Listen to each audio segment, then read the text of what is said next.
questions for Payton. Did you 30. feel, did you feel like you were leaving Earth in the second half? What was that experience like? Just 27 points, 6 threes all in one half. I think it was just getting back to being myself.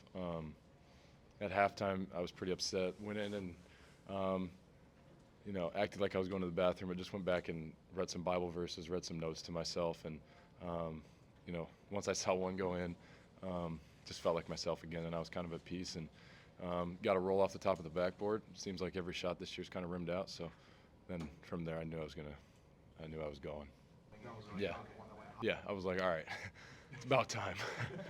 I've seen like 15 go halfway in and out this year and got one, so now we go. To go from that performance against Wisconsin and then have this first half, I guess, well, one, feel pretty good, and secondly, I guess what do you think flipped that switch for you? Yeah, just getting into the flow of the game. At Wisconsin, didn't get many looks, but I was really proud of the way that I rebounded and did some good things. So I just kind of built on that, and felt like everybody thought the world was ending. When we lost to Wisconsin, but everyone in that locker room, as a team, we stayed connected, and that's why I'm so proud of everybody. Because, you look at the outside world, I think everyone pretty much gave up on us. So, the leadership, the veterans that we have in our room, I'm proud of everybody, and I'm glad we're doing it for each other. You are kind of the leader of this team, though, and you guys are down 15 after what happened in Wisconsin. Did you say anything to the team?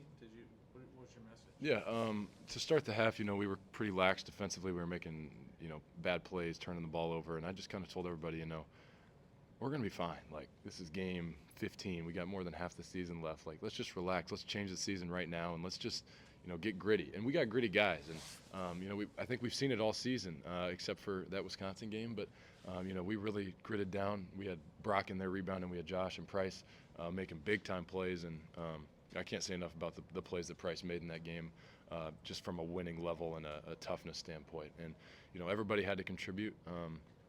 But we stayed together, and that's the mantra.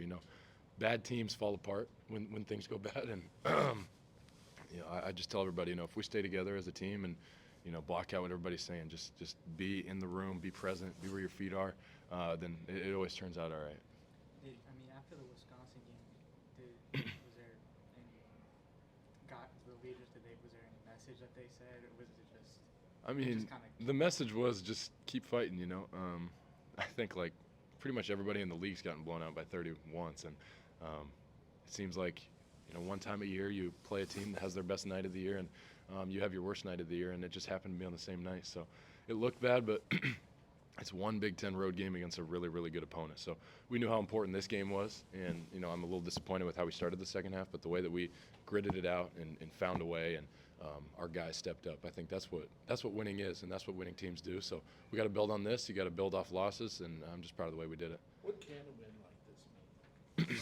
It means a ton, and I think we got a couple of these last year that really propelled us down the stretch. We were down 15-17 to Wisconsin at home, came back and won in overtime. So just knowing that we can do it, especially after what happened at the end of regulation, the way that we came together in overtime, and it was really player-led, the way that we were talking to each other, and coaches put us in good spots, and but the way that we stayed together, the five of us on the floor and the guys on the bench, was really what pushed us over the edge, and I hope we know that we can build on that and keep moving forward.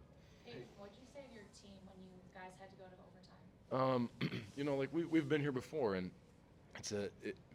I think we said, you're down. We were down 15. We would have killed to be tied and have a 5-minute game, and we play those 5-minute games in practice all the time, so we knew just what we were doing, and we came out, got a big rebound to start at Price at a big time shot, and then got another rebound, and then with the guards coming down, and then Josh hits a three, and now the crowd's into it. Now you're rolling. Now you're feeling good, and we just kept making plays, and we stayed poised. And they have a really good team, and that's a big time win. Every team in the Big Ten, every game in the Big Ten is going to be like this. So we just got to keep fighting.